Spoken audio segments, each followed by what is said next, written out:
The official story of Archie's birth doesn't line up, and the contradictions start the moment the clock hits 5:26 a.m. Why did the palace announce Meghan Markle was in labor, nearly 8 hours after her son had already been born? What most people don't realize is that by the time the world thought the drama was unfolding in real time, Prince Harry and Meghan were already back home, and the paperwork that followed would only deepen the mystery. There were missing signatures. A birth certificate quietly altered weeks later. A hospital switch no one was told about. And a timeline that royal historians later described as deceptive. Tonight, we're reconstructing the hours no one has fully explained piece by piece, and by the end, you'll understand why this story still refuses to go away. May 6, 2019 was supposed to be simple. A healthy baby boy, 7 pounds, 3 ounces, born to Prince Harry and Meghan Markle, the Duke and Duchess of Sussex. A joyful royal milestone. But what followed wasn't celebration, it was confusion. Because almost nothing about Archie Harrison Mountbatten-Windsor's arrival followed the royal script, and every break from tradition created a question no one has fully answered. For generations, royal births have followed a carefully managed formula, not just as family celebrations, but as constitutional moments. When an heir is born into the British royal family, it is not merely private news. It is public history. And in modern times, that history has been presented with precision. We saw it with Prince William and Catherine, Princess of Wales. When their children Prince George, Princess Charlotte, and Prince Louis were born, the sequence unfolded like clockwork. First, the palace confirmed labor. Then, the birth announcement. A formal notice signed by attending doctors was placed on an easel outside Buckingham Palace. And finally, the iconic hospital steps moment at the Lindo wing of St. Mary's Hospital, baby wrapped in white, cameras flashing, history recorded. It was tradition, yes, but it was also transparency. The monarchy exists in a delicate balance between privacy and public accountability, and royal births have always leaned toward visibility, which is why, weeks before Archie's due date, the first deviation felt significant. In April 2019, Meghan Markle and Prince Harry released a statement that shifted expectations. They had, the palace said, taken a personal decision to keep the plans around the arrival of their baby private. There would be no immediate labor announcement, no hospital steps photo call. News would come only after they had celebrated privately. On its face, the decision was understandable. Meghan had endured intense tabloid scrutiny throughout her pregnancy. The couple had spoken openly about media intrusion. A desire for a quieter experience seemed human. But this was not simply declining a photo opportunity. This was dismantling the established system. And that matters, because in constitutional monarchies, symbolism is substance.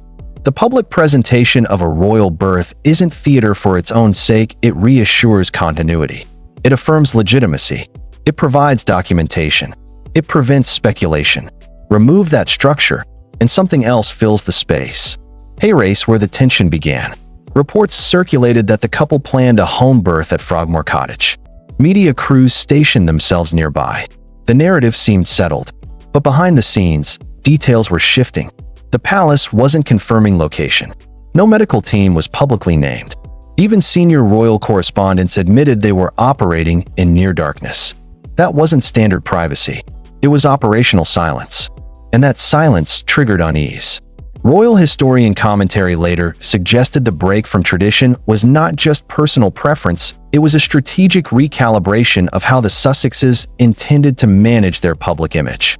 Less institution, more autonomy, less palace choreography, more control.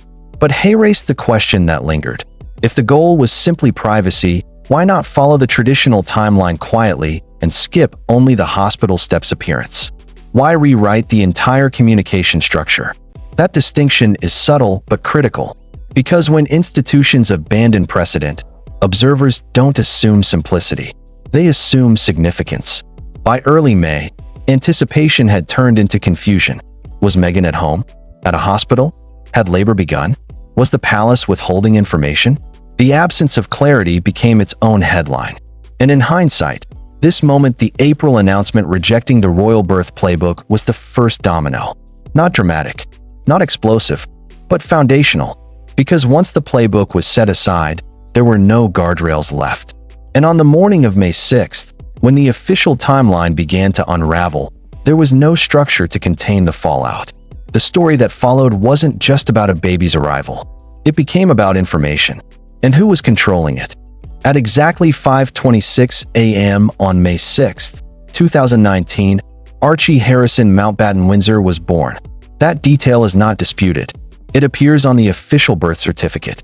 It was later confirmed by Buckingham Palace. A healthy baby boy, 7 pounds, 3 ounces. A moment that should have been simple. But hey race were the timeline fractures. For nearly 8 hours after that birth, the world believed Meghan Markle was still in labor. At 1:50 p.m., Buckingham Palace released a statement. The Duchess of Sussex went into labor in the early hours of this morning. The phrasing was careful, technically accurate, but incomplete, because by the time that statement was sent to newsrooms across the globe, the baby had already been born. And according to Prince Harry's later account in Spare, he and Meghan were no longer at the hospital. They were already home. Let that settle. The palace announcement created the impression of a live event, labor unfolding, anticipation building. Yet the most critical moment had already happened hours earlier. The birth was over. The family was together. The world was watching a delayed narrative. Why structure it that way? That question became unavoidable when Prince Harry stepped in front of cameras just after 2:30 p.m., smiling broadly, speaking from Windsor Castle grounds. He told reporters Meghan and the baby were doing incredibly well.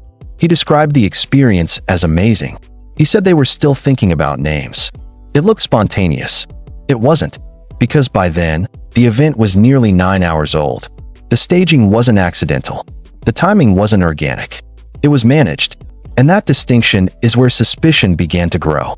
Royal historian Robert Lacey would later describe the sequence as a deception, not because the facts were false, but because the order in which they were revealed distorted reality. The public was led to believe they were witnessing events as they happened. They weren't. And hey race why that matters. Royal births are not private family milestones alone. They are constitutional events. Transparency isn't optional, it protects institutional credibility.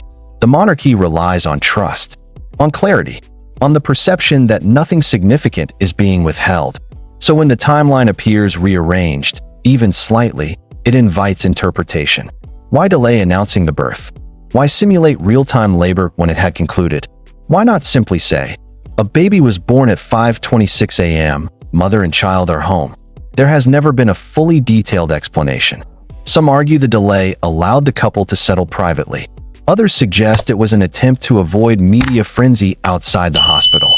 But that logic raises another question. If privacy was the objective, why stage Prince Harry's public appearance just hours later? The contradiction sits there. Privacy followed by performance. And then came the hospital revelation. For weeks, speculation centered around a possible home birth at Frogmore Cottage.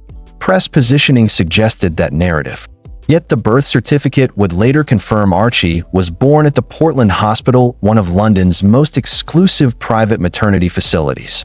There had been no prior public indication that this hospital was the chosen location. No media briefing. No clarification. The shift from anticipated home birth to private hospital delivery wasn't illegal, improper, or even unusual medically, but it was undisclosed and layered onto an already confusing timeline. That omission felt intentional. By mid-afternoon on May 6th, the palace placed the traditional easel outside Buckingham Palace announcing the birth time, 5:26 a.m. But now the public understood something wasn't aligned. The event had been over before it was announced. The narrative had been curated. And when transparency becomes selective, speculation becomes inevitable. The question wasn't whether Archie had been born safely. The question was why the truth arrived in fragments. Because in institutions built on tradition, deviations are rarely neutral. They mean something. I need to do this for my family. This is not a surprise to anybody. It's really sad that it's got to this point, but I've got to do something for my own mental health, for my wife's, and for Archie's as well, because I could see where this was headed. When public narratives become confusing, investigators turn to documents. Paper doesn't speculate. It records. So when questions began swirling around the timeline of Archie's birth, attention shifted to two pieces of official documentation: the ceremonial easel notice and the birth certificate. And instead of restoring clarity, both introduced new complications. Traditionally, when a royal baby is born, a formal notice is placed on an easel outside Buckingham Palace. It confirms the time of birth and is signed by the attending physicians. Those signatures are not decorative. They serve as public verification, a transparent acknowledgement from the medical professionals present at the delivery. When Prince George, Princess Charlotte, and Prince Louis were born, their announcements bore the names and signatures of the doctors involved. Archie's did not. The easel appeared. The time 5:26 a.m. was printed clearly, but there were no physician signatures. The palace described it as a modernization, a privacy measure, an evolution of tradition. But the absence was noticeable, and in an atmosphere already strained by a rearranged timeline, even minor deviations felt amplified. Why remove the signatures?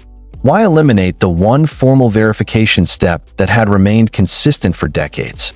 The palace did not offer a detailed explanation. Then came the birth certificate.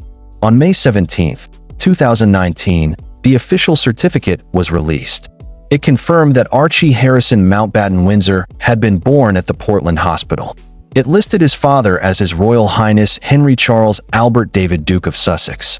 And for his mother, it read, Rachel Meghan Her Royal Highness the Duchess of Sussex. Straightforward. Complete. But weeks later, on June 5th, the certificate was quietly amended. Meghan's given names, Rachel Meghan, were removed. Her entry now read simply, Her Royal Highness the Duchess of Sussex. The change did not become public knowledge until early 2021, when media outlets uncovered the amendment. That delay fueled renewed scrutiny. Why alter the document weeks after registration? Why remove legal names that had already been formally recorded? Tabloids framed it as symbolic, perhaps even political. Some suggested it distanced Meghan from her American identity. Others implied it signaled hierarchy within the royal structure. But a spokesperson for Meghan Markle stated the change had been directed by the palace, not requested by Meghan or Prince Harry. The explanation given was procedural alignment, similar to how Princess Diana had been listed only by title on her son's birth certificates. That comparison quieted some criticism. But not all, because timing matters. If this was routine protocol, why wasn't it done correctly at the outset? Why require an amendment? And why did it take nearly 2 years for the change to surface publicly? Each individual deviation, missing signatures, amended names could be explained in isolation. But together, they formed a pattern of adjustment, of revision, of documentation evolving after the fact. And in a story already marked by delayed announcements and curated appearances, that pattern reinforced one uncomfortable perception: control. Not chaos, not accident. Control over language, over sequence, over record. The official paperwork confirmed Archie's birth. There is no dispute there. But it also confirmed something else, that even the most formal documents in this story were not immune to alteration. And when official records shift, however legitimately, they leave behind a question that refuses to disappear. What else was adjusted before the public ever saw it? That question, unanswered and persistent, opened the door to the most controversial theory of all. And once that door opened, it was impossible to close. I know the fact that she'll be really unbelievably good at the job part of it as well is obviously a huge relief to me, because she'll be able to deal with everything else that comes with it. But no, you know, we're a fantastic team. We know we are. And when institutions leave gaps, narratives rush in to fill them.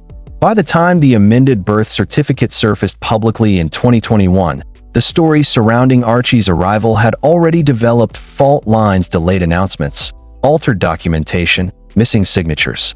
Each explained individually. Yet collectively, they created an atmosphere of ambiguity. And ambiguity is fertile ground. It was within that space that the most explosive claim emerged: the surrogacy theory. To be clear, there is no verified evidence supporting the claim that Archie was born via surrogate.